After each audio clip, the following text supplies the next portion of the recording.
Hi folks, I'm Alan Watt and this is Cutting Through the Matrix on September the 18th, 2016. When you think about all the chat across airwaves by various means and the back and forth data exchanges and so on, and all the relevancies on a daily basis too of just idle chat. Now there's idle chat and there's important chat. And important chat also sometimes seems idle because you're communicating one-on-one with someone directly, hopefully, where you exchange ideas and you exchange your opinions on the world and yourself and everything else. And that's really being very, very human. That's how we're supposed to operate. We're not supposed to operate by listening to experts prattling off to us all the time, or bureaucrats just churning out endless streams through their marketing companies of propaganda on how you should live and how you're going to live, whether you like it or not. And that's happening all the time because for those who don't know, you've all been conquered, you see. And all the chat you've got right now is about elections and this and that and the other. And it really doesn't mean much at all. Because all the NGOs, which are the new world Soviet, by the way, for those who don't know it, a Soviet system meant rule by councils, you see. Councils for everything, every aspect and facet of life. That's what the United Nations was set up to be a long time ago by the same organizations I've prattled on about for years and years and years. And it took years for other folk to start grabbing this stuff and run with it too, which is great. But you're going to keep your eyes on the organizations. Who founded them, the big organizations, and then all the foundations that are part of their money funneling programs and organizational programs. Because you've been living, as I say, through a war your entire life and you don't even know it. And you're not the first generation to go through the same war. It's been an awful, awful long war. And those in charge of it have run different systems, including communism. Now they soften it to socialism. It's the same communism behind the softer face. But when it's totally in charge, believe you me, you'll see the velvet glove come off. Because it's the same hatred behind it all. Massive hatred of humanity. Most of humanity, you see. And they're rather vocal now because they really think they're pretty well won across the planet. Globalism, globalism, globalism. Rule by councils, it's all done. Your governments are complete prostitutes, the whole lot of them. Since they blithely sign on to every NGO, not an elected organization that drafts this stuff up for the United Nations on how you're going to live in a whole bunch of areas. Which really makes the whole idea of government, or governance as you like to call it, completely obsolete. And they have books out on that now from the same people at the top, by the way. If you don't know it, those who conquered you have already written books on it. But I'll touch on some of these things tonight. And it's been a long war. I know that's a long war. But unfortunately, the whole Patriot system has turned into entertainment, as I knew it was before I really came along a long time ago. Except for a couple of people who now are dead, you know. And that's the sad truth of it too. I said at the very beginning, an all-seeing eye didn't miss anything. Like, oh, here's shortwave radio. I've gone through the history of it too. And who set it up? And the big agency called the CIA set it up during the turn of the Cold War. But why would they let it go? If anything that controls the minds of people, or even leads or misleads people into ways of thinking, think about it. Why would anybody give it up? Well, they didn't give it up, you see. And it's been more important now than ever as a counter to many truths put out there. By misleading you, grabbing those truths that you're putting out with all the facts, but then spinning it off in a different direction or being made irrelevant, you see. It negates them. You're in a war. I keep telling people this is a war that's going on. You've got to understand this. It's very old, but now it's in your face. If you really care to look, it's in your face. And they won't tell you that in the media. No. They'll tell you in the media that's totally controlled that everything's on board with the right agenda for the right time, and you're becoming more liberal as you can change identities of all kinds. You've got dirt poor, mind you, but that's the new meaning of freedom, is being able to choose your bathrooms maybe 4 times a day as you go back and forth. It's up to you. You can do anything you want. As O'Brien said to Winston, if I say, Winston, that I can fly, then you'll believe that I can fly. George Orwell knew this whole agenda. Here you are. Now, talking about the non-governmental unelected organizations, you see, they go on regardless of who you think you've elected and they don't think they just scribble up some ideas on a piece of paper and present it to your government. No. This is done at the massive UN level with big think tanks paid for by the big private foundations owned by the big multinational boys. They've got it all planned out. The whole future's planned out. You're in it, actually. And now that they're on a roll globally, then they're rushing ahead with it all. Why not? There's nothing to stop them now. The people don't even know. The younger children, even the ones from 30 and under, they have all their brainwashing in school perfected. And they're all for it. They think it's natural. They believe everything they're told about the greening thing. And need to go green, you see. And austerity. As long as it's someone else being austere, they don't mind. And that kind of thing. Save all the little furry animals out there, all the tiny wee ones, and you just mustn't live amongst them, and give the land all back to them. And humans must start dying off. Well, all of you, that is, because you are the enemy, you see. Very old. This is a spiritual thing too. I've always known this. I always knew too, if you came into this battle, you'll have all kinds of things coming against you, and believe me, physical and otherwise, you certainly do. You certainly do. So I'm going to touch on some of these things tonight to show you, again, that you're pretty well conquered. I used to say at one time, it's not over till the fat lady sings. But really it is pretty well. You don't need her to sing anymore. They're telling you. They're telling you they've conquered you. And they're getting tough about it too. They're talking to you like an old teacher would do at school. In the old days, the kind that never got married, and she'd wag her finger at you and you're bad, and that kind of thing, you see. And that's what you're seeing starting to emerge now. Same stuff you saw before the Bolshevik Revolution in Russia. Anyway, you understand this is you're, as far as you're concerned, you're not just an idiot and a fool. You're like a child. And all children must be dealt with, you see, just trained. And by goodness, are they training all your children all right? But you too, adult training, all through your whole life to be trained and upgraded. They wrote about this in the 40s. I've given talks on it from the books put out by the folk who were involved in all of this back then. Eternal, lifetime training. Upgrade, you see. Anyway, here's the Mayor's Parliament. Convenes in The Hague, 12th of September. And they belong to the Global Parliament of Mayors. Most folk don't even know they have that, you see. So these prostitutes, again, and they are, I don't care, that's what they are, these people, who get on board for self-aggrandizement and a bigger paycheck and take all the bribes that come their way, and they'll say all the right things, you see, all the PC terms that they'll have to parrot off, and they'll get up the ladder, and that's what they do. You're sold out by people all around you all the time. And again, too, it's because they keep it pretty secretive from the people in their towns and cities. And yeah, the mayors they've always been on board with this kind of stuff, and it's been going on for years. It's not new. I've given talks before about it. Over 60 mayors from the cities across the world, right?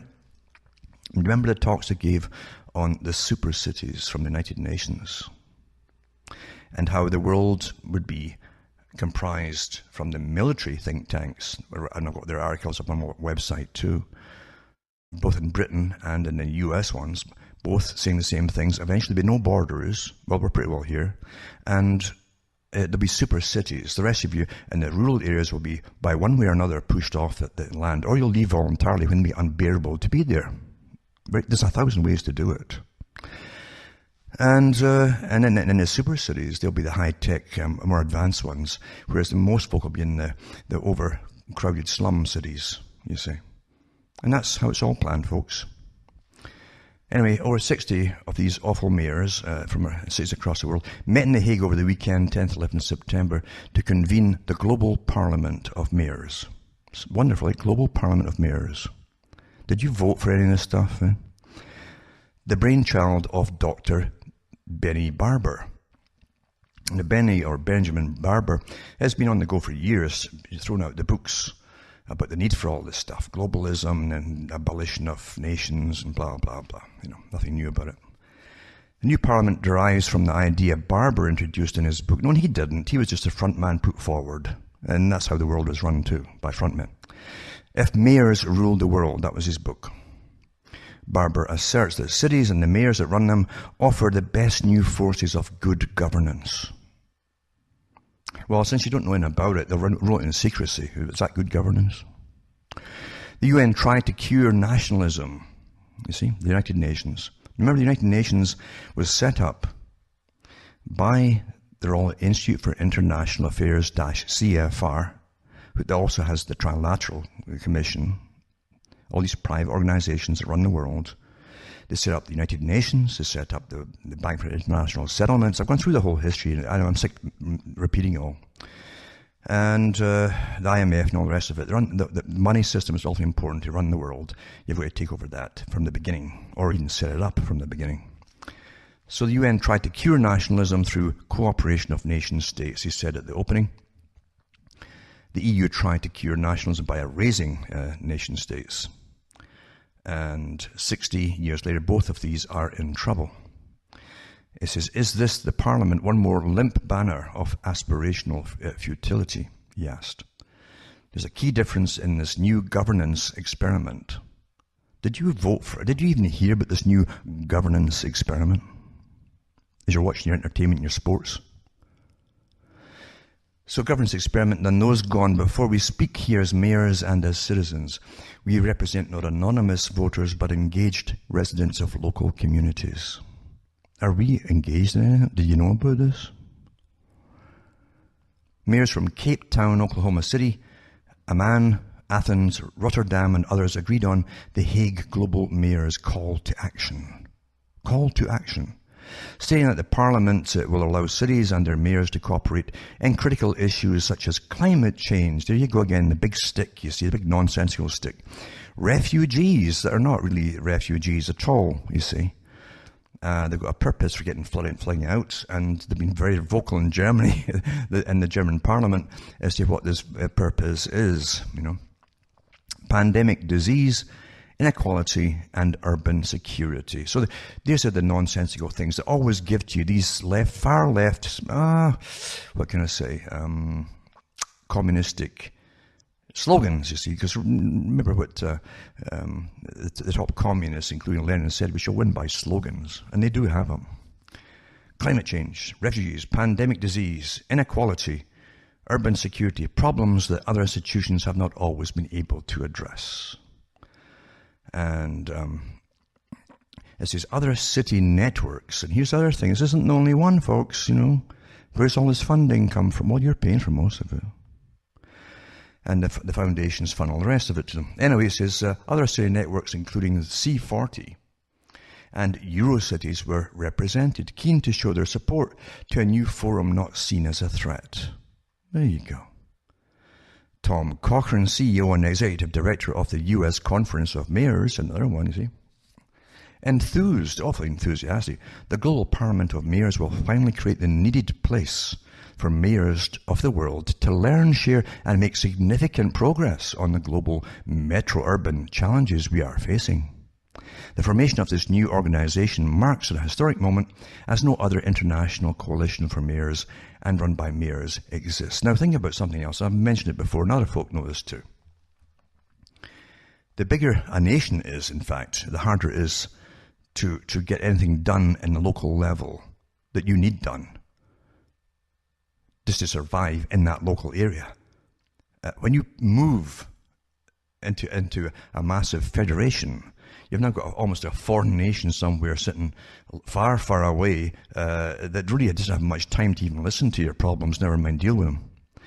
And that's what the UN is too. And the whole idea of global governance, remember, is faceless bureaucrats, unelected, far away from most countries, deciding on what you really need in your area.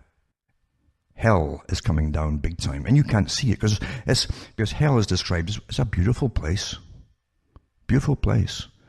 And they're all enthusiastic here, you see, to tell you how wonderful it is. That's what it says. The U.S. Conference of Mayors enthused. Oh, it will finally create the needed place for mayors of the world to learn, share, and make significant progress on the global metro-urban challenges. Who paid for them to even go and all that stuff, eh? These things, eh? On climate change, mayors stressed the importance of the upcoming Habitat 3. See, this is big. It all ties together at the same time again. Habitat 3 in Quito. And that the new parliament can and should be represented there. The new parliament, you see. Whoa. A new parliament should be represented in Quito in order to put forward practical and effective policies. On migration and refugees, mayors exchanged best practices and underlined the importance of close cooperation between cities of departure and cities of arrival.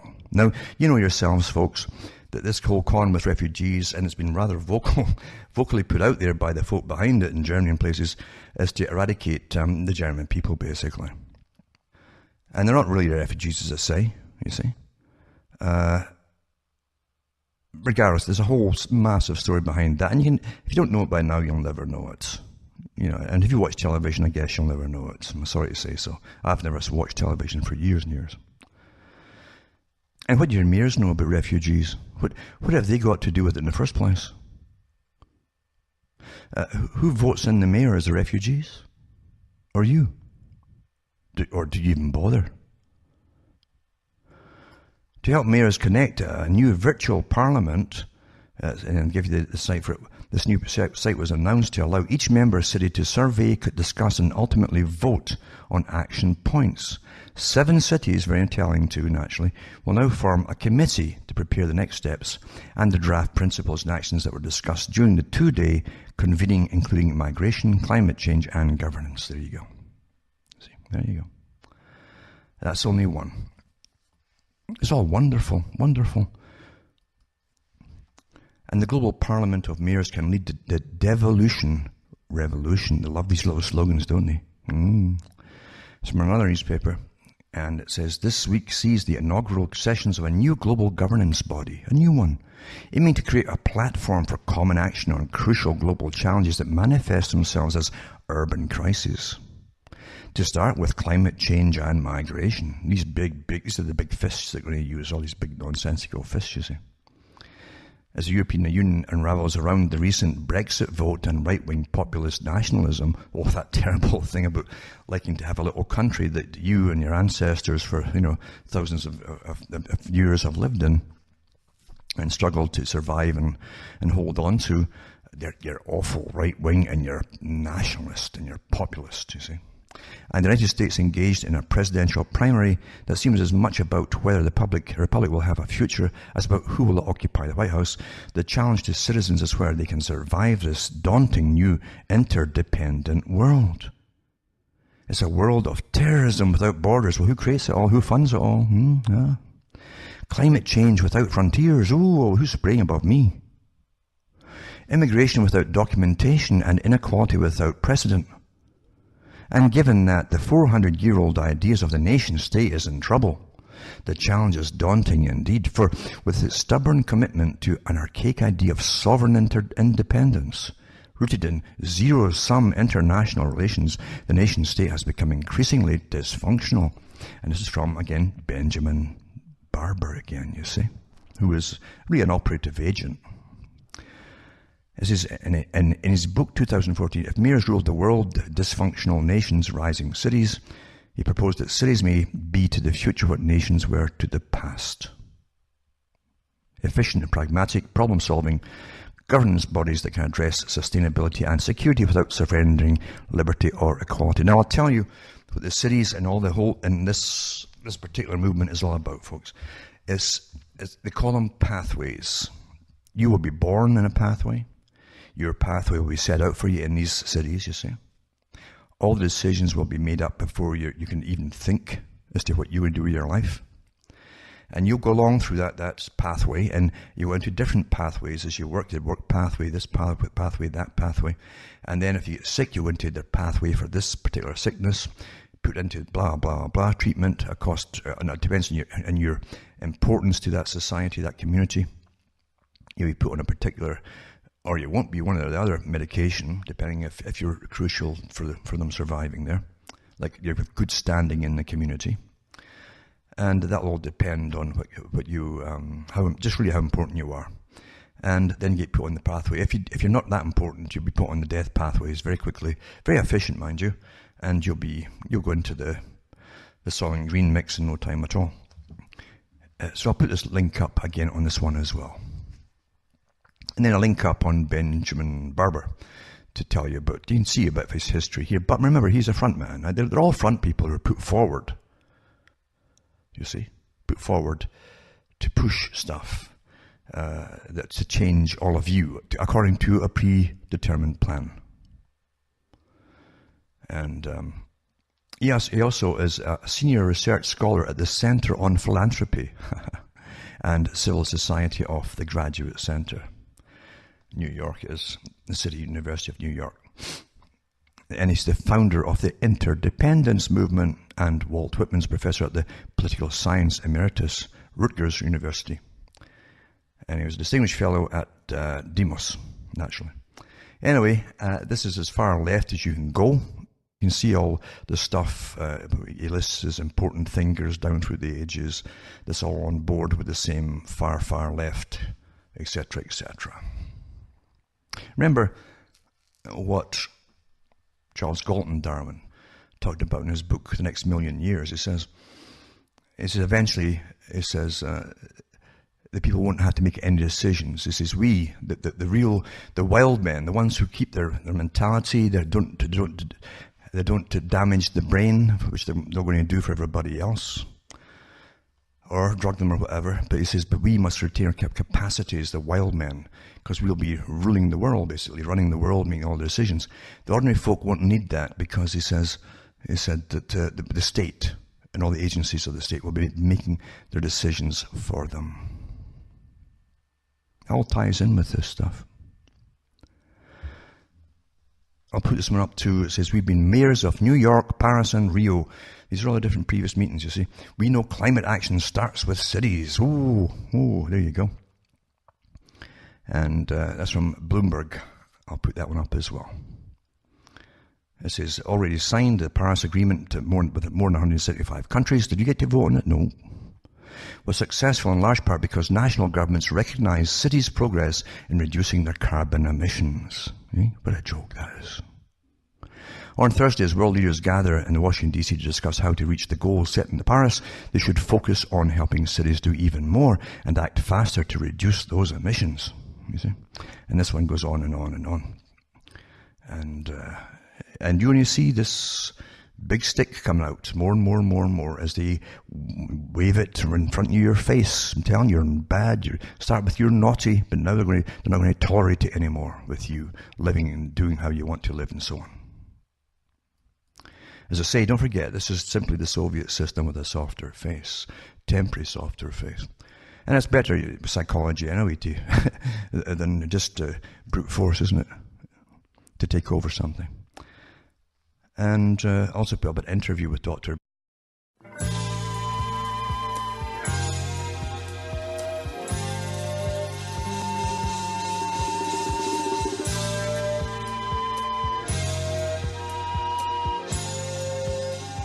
Hi folks, I'm Alan Watt and this is Cutting Through the Matrix on September the 18th, 2016.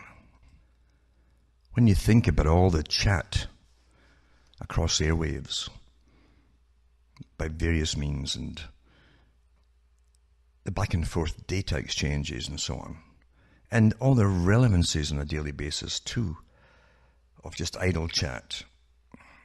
Now there's idle chat and there's important chat. And important chat also sometimes seems idle because you're communicating one-on-one with someone, directly, hopefully, where you exchange ideas and you exchange your opinions on the world and yourself and everything else. And that's really being very, very human. That's how we're supposed to operate.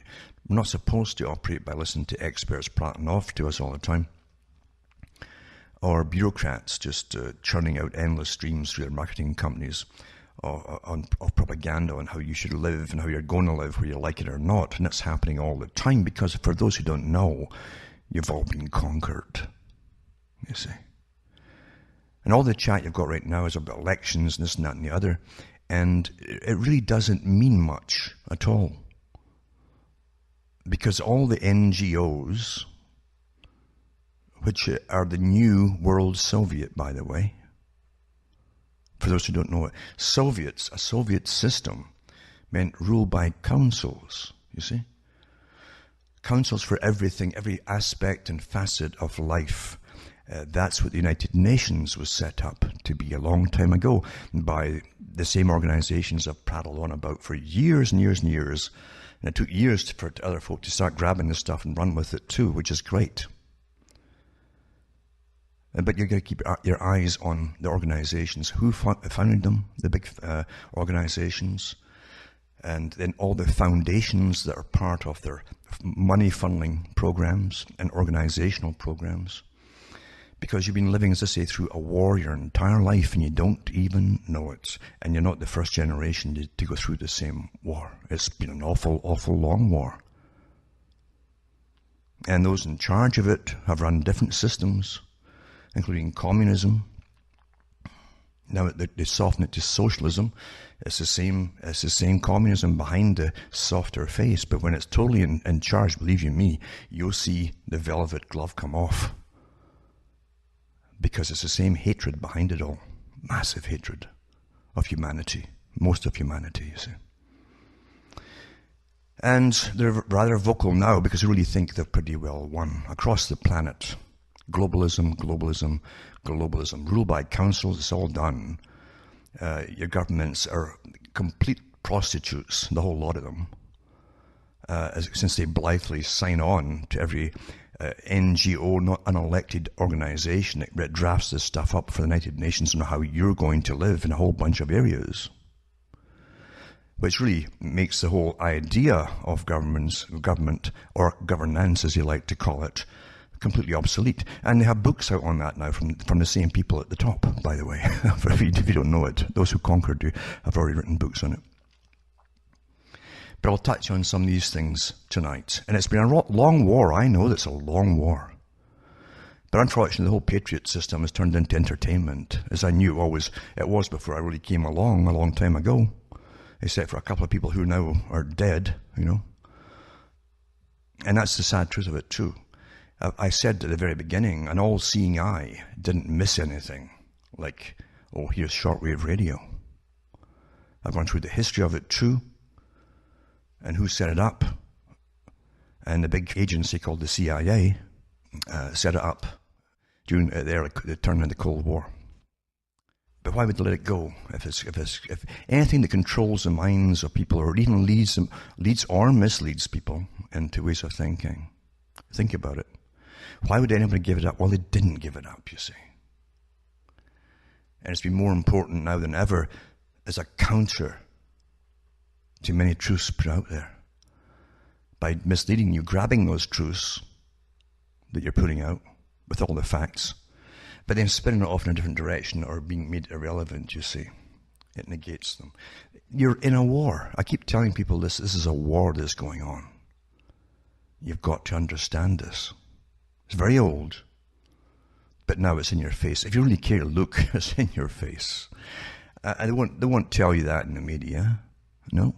They'll tell you in the media that's totally controlled that everything's on board with the right agenda for the right time, and you're becoming more liberal as you can change identities of all kinds.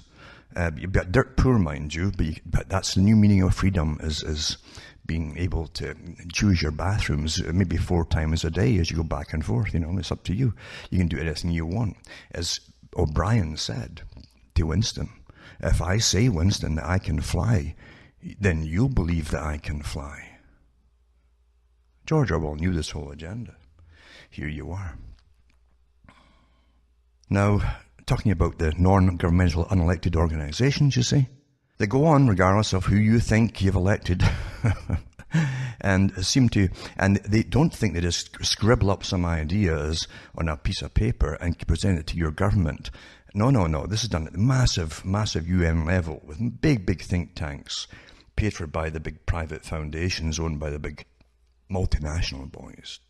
They've got it all planned out. The whole future's planned out. You're in it, actually. And now that they're on a roll globally, then they're rushing ahead with it all. Why not? There's nothing to stop them now. The people don't even know.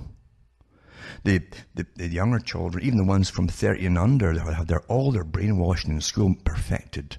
And they're all for it. They think it's natural. They believe everything they're told about the greening thing. I need to go green, you see. And austerity, as long as it's someone else being austere, they don't mind. And that kind of thing. Save all the little furry animals out there, all the tiny wee ones, and you just mustn't live amongst them and give the land all back to them. And humans must start dying off. Well, all of you, that is, because you are the enemy, you see. Very old. This is a spiritual thing too. I've always known this. I always knew too, if you came into this battle, you'll have all kinds of things coming against you, and believe you me, physical and otherwise, you certainly do. You certainly do. So when I touch on some of these things tonight to show you, again, that you're pretty well conquered. I used to say at one time, it's not over till the fat lady sings. But really it is pretty well, You don't need her to sing anymore. They're telling you. They're telling you they've conquered you. And they're getting tough about it too. They're talking to you like an old teacher would do at school. In the old days, the kind that never got married, and she'd wag her finger at you, and you're bad, and that kind of thing, you see. And that's what you're seeing starting to emerge now. Same stuff you saw before the Bolshevik Revolution in Russia. Anyway, you understand this is as far as you're concerned, you're not just an idiot and a fool. You're like a child. And all children must be dealt with, you see, just trained goes from the UN a while back, And as long as that happens, and they're already taking surveys, that's more important about what the future's got to hold for you, if anything at all. Just don't think about it. They give you a pill not to think about it, It says, what sets the agenda apart from its predecessors is the elevation of pressing global issues such as urban informality, gender equity, that's awfully important, that too, equity, it just doesn't exist, is it? And disaster and climate resilience. Yep. I don't know, you can't get resilient from climate. I got one of these awful umbrellas. It's the only ones you can get anymore. These ones that fold up. Everything's made, as you all know, in China. And the darn thing bust at the edges the first time I had it out, So you can, it's true. If you can't, you just can't get ready for disasters and climate resilience. It also recognizes cities as drivers of economic and social development. See, you outside the cities have got nothing to do with it. Remember years ago they said they'd get you all into the cities. It's estimated that 70% of global economic activity is in cities. That's because in cities you're under the thumb of those who own the cities, folks, for everything you need to exist. Cities also account for more than 70% of greenhouse gas emissions. So you're going to get punished as well being in the cities. But you've got no other choice. You're going to live in the cities whether you like it or not.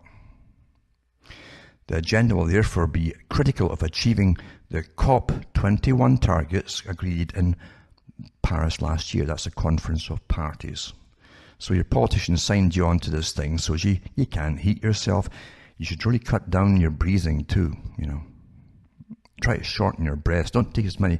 Don't go jogging wherever you do. When you'll have to start finding you're breathing more than other folk and putting out more CO2.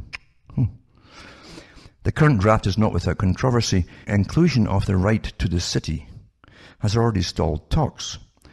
And what is inclusion to the rights to the city? And the future role of UN Habitat is being hotly contested. By whom? In its current form, the agenda redefines informal settlements and sectors as assets. Informal settlements and sectors with the capacity to promote economic growth. It also recognizes the right to equal access to jobs, urban infrastructure, and affordable housing, emphasizing design, participation, and empowerment in meeting the challenges of informal settlements. Love these new terms. They love terms. They're legalistic. The key challenge in the new urban agenda will be distributing implementation to the thousands of cities that need development assistance across the world. You're going to pay for it all, you see, in the so-called first world countries. And the managers will be, pocketing most of the money halfway through to the other places that want the money. Anyways, crucially, it's unclear who will monitor and evaluate progress and how. Well, we know it will be the guys who run it all and who planned it all and came up with the idea of how we conquered the planet. Unlike the Paris Agreement, the new urban agenda is not intended to be a legally binding document. Instead, it aims to provide guidance to member states and UN agencies. Now, it goes on and on.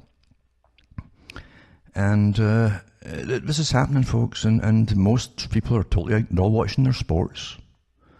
They're watching their soaps, they're watching their porn, all the other stuff that's laid on for you to watch. And it's awfully successful. It's awfully successful. As folk are just out of it altogether. Out of it. Haven't a clue. And then new urban agenda clears last hurdle before Habitat 3.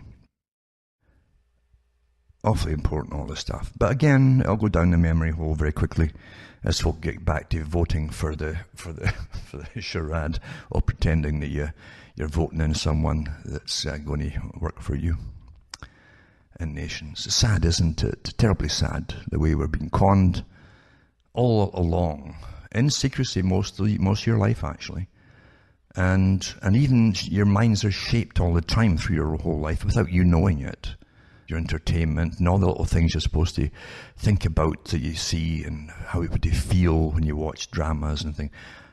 You're played like a violin, and very predictable too, because that's what they want. You understand, you can't feel safe at the top unless everyone is completely predictable, and that's the real reason why they're monitoring everybody's electronic information to make sure that you are kept up. They keep you up to date in your profile, so they can go to bed at night and feel secure that everybody's dumb, happy talking about trivialities and nonsense or sports or soaps or porn, you see, or arguing about the things that are put out for you to argue about that are meaningless, nonsensical. But if you change your routine, they're going to want to know why. Why? Why? What's interfered with your routine? But as I say, there's all the Sherpas go out, you see, to draft all this stuff up and get the agreements on. And for years they do this before they have their main meetings and sign. All the big meetings are just big parties, folks. Big parties. Where they have their great meals, stuff that's not taken from food that isn't even rained on, with all the pollution that you get from the aircraft and so. And it's not GMO, things like that. They have great food laid on, yeah. And being very thrifty, they spend an awful lot of your cash having a great time, lots of booze too. And they even hire, for all these global things, they always hire lots of local prostitutes. They even bring ones in from different countries. And they do believe in gender equivalence. It doesn't matter what your preference is, they supply it. That was even in the paper in Canada a few years back when they had a big global conference in Vancouver. And these are the folk who are deciding that, but you could live in austerity, you see, and pay for the carbon dioxide and for the energy that you need just to live, you see, and get by with. And it says that having run the diplomatic equivalent of a cross-country marathon, there was concern that negotiations on the new urban agenda, that's the new urban agenda, so it's called, might trip at the final hurdle. 3 days of talks were needed, with negotiations continuing long into the night before agreement was reached on Saturday night in New York. Naturally, it's New York. That's where the UN is based. The agenda is a non-binding international agreement. All this non-binding, don't you believe it, folks? Designed to shape urban development over the next 2 decades. It will be formally adopted at the UN Habitat 3 Summit in Quito, Ecuador, on October 17th to 20th. Negotiations began in New York at the first preparatory meeting in September 2014. It was envisaged then, if everything went smoothly, that the final draft would be agreed at the third preparatory committee meeting in Surabaya, Indonesia, July 25th, 27th. Of 2016. And it says the road to Quito has at times been precarious and unclear how the agreement will be taken forward thereafter. It's a tremendous achievement, though, when you consider the highly contested terrain that the international community has been able to negotiate to reach an agreement. Agreements generally mean lots of payoffs. You ever noticed that, eh? Credit should go to the dedicated team at the United Nations Habitat, it's called. The committed representatives from civil society under the banner of the World Urban Campaign. You should go look into that, and I'll put links up tonight. Actually, it's on this article too. And the member state negotiators, although not without his critics, the leadership from the UN Habitat Exclusive Director, Joan Kloss, has also been significant in moving the agreement forward, or at least not messing things up. And then go on to what was at stake, or is at stake. It says, first, it's recognized that no single United Nations agency can reasonably be given responsibility to implement such an all-encompassing agenda. You understand what I'm saying? All-encompassing agenda. That's for everything you need to live, even if you're going to live. For the future of our cities. The UN Habitat hoped to have this role, but its motivation was to gain both influence and financial resources. They always like financial resources. And second, cooperation from sub-national city and local governments is a prerequisite for successful implementation. Right? Cooperation from sub-national city and local governments. That's why they created all these mayor leagues and different ones. There's even ones for the police chiefs associations. All these things all on board with this global agenda. And I've mentioned them years and years ago. There's all kinds of... Everything that runs your system is on board with this, and you haven't a clue. It says, third, civil society has fully engaged with the formulation of the agenda and successfully pushed for the principle of the rights to the city to be included. And it was a huge and historic victory for civil society from a social justice perspective. So that's what they mean by rights. It's everything that you see, you just think are bizarre, all the changes that are getting rammed at the top for the new freedoms and things, you see. And all of the above will be subject of intense analysis and discussion once the new urban agenda is adopted.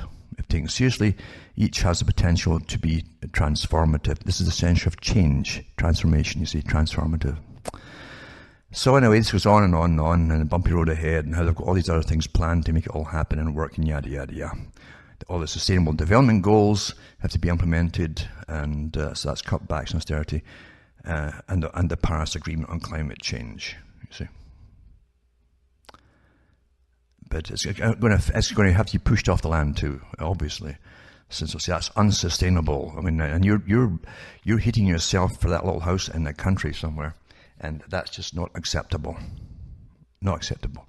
It's far cheaper if we put you into this crowded city, this slum city, and put you into this little tiny little box room somewhere inside a big high rise, and you can share the heating as it passes from the bottom and goes up to the top. You see. I'm not kidding you.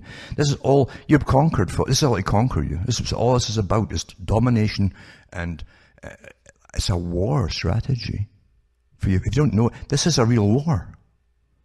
A war that generally doesn't use all the usual weapons. You see, they only use that by using your national armies across the world to take out other nations and get them on board with the same system, basically.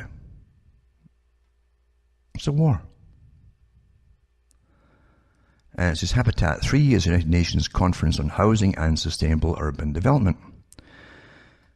And it goes on and on, all these different articles. I'll put them all up tonight for those who have the ability to not crash when they read something new, you know, that's rather scary maybe, and who are genuinely interested. Don't read anything if you're not interested in it. Most folk don't anyway. I mean, if you're not interested, just don't bother looking at anything. It's not fun. And you've all been trained, you see, to be egocentric and egocentric, and only seek that which is pleasurable, and turn your back on the negative.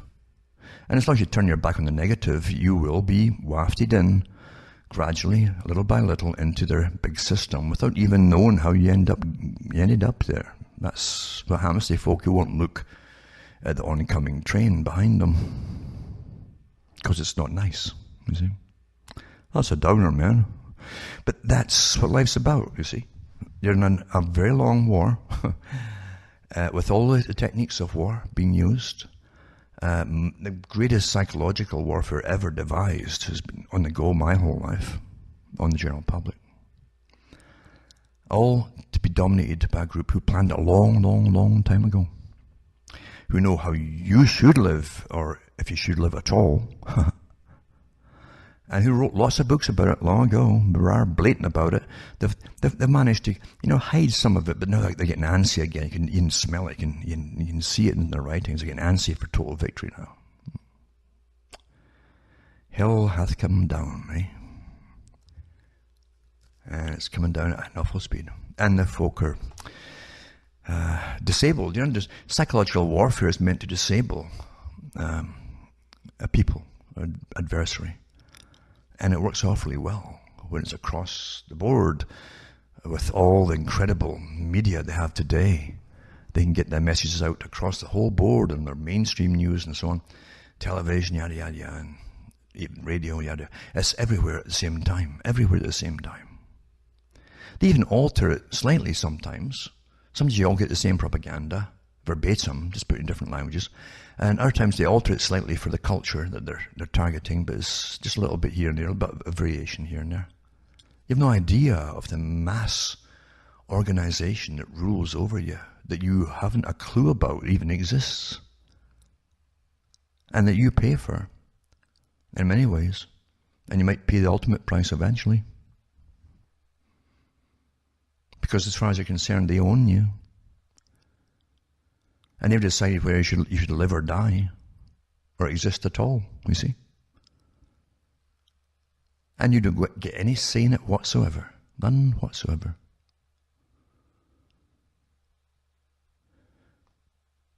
It's kind of hard to put that into your comedies, isn't it? So they don't bother. They don't want you knowing anything about it. Sad but true. And I'll give you some of the background as well on the different habitat meetings I've had before, Habitat 1, 2, 3. And where the previous ones were held and all the rest. They don't tell you enough. You dig into it to find out all the stuff that came out. So it could be shocking to folk who haven't a clue. Because it could be so life-changing, the decisions made, that you'd think they'd be shouting it from the highest hills after them. But they're not. And if anything, they keep them dead silent from the public. After all, why bring down the wrath of the public on you? Just don't tell them anything. Keep them distracted and happy and, or worried about other things. Give them a financial crisis at the same time. All these things are used, or wars, other wars, But they give you the policies and so on of their agendas. Some of them, but you have to go in even deeper and deeper and deeper. You've got to go deeper into this stuff. And you make all the policies. You see, policy for how you're going to live, moving folk off land. All these things are policies, you see. And then this one here that's involved with them too, rights of nature. There's a tradition of legal and political scholarship advocating legal standing from the natural environment. The rights approach is a breakaway from traditional environmental regulatory systems which regard nature as property and legalize and manage degradation of the environment rather than prevent it. Now, that's so quick to say, isn't it? If you change it all and you're in charge of nature, right? And you bring nature itself as natural, free property, and your house is in amongst nature, well, they can just take your house away from you. It's not yours anymore. It's all legalisms. Since year 2000, animals, plants, and other organisms have their rights to dignity and recognized by the Constitution in Switzerland. Constitution in Switzerland. And they've got it in Ecuador now too. But the implications of the disposition are still not very clear. With the enactment of its 2008 Constitution, Ecuador became the first country in the world to codify the rights of nature and to inform a more classified content to those rights. And it also says it has recognizes the inalienable rights, for instance, of ecosystems to exist and flourish. It gives people the authority to petition on the behalf of ecosystems and requires the government to remedy violations of these rights. Do you remember years and years ago, they tried different things too. The coming ice age was one of them. And they're harping, too many folk are all going to die in the ice age, you know. And that didn't quite pull off, you see. Nature had other. But then they went into, the wetlands are disappearing, and then it was well, see, the first thing that humans do, like every other creature on the planet, even an amoeba, will change its environment to make it as sustainable as possible for its own sustainability, its own survivability. It will change the immediate environment. No different than various animals go into fields now and start burying and make holes for themselves. They'll change the environment to suit themselves. Humans do the same, and they go into swamplands and things like that, and they'll drain it, you see. That way they're not getting eaten alive with poisonous mosquitoes that carry diseases, and you're healthier, and that's a good thing. But they've already said at the very top, you see, well, that also makes folk breed better and get healthier, and the death rate decreases, and they want to increase it all. That's what it's all for. Oh my goodness, the wetlands are disappearing. All that nonsense, you see. Same bunch. Same goals, same agenda. And they've used all dirty tricks all down through my lifetime and long before I was born. And it goes on. But unfortunately, they give themselves the power, you see. You don't elect them. And your government, being the good hands out, pocketers that they are, sign everything into law when it's handed to them from these private NGO Soviet-type systems ruled by councils, unelected councils. They call themselves representatives of the people, but you've never even heard of them. And they're owned and bought and set up by the big private philanthropic organizations and funded by them. Well, on Thursday, Hamish passed away. So for myself, it's good night. May your God or your gods go with you.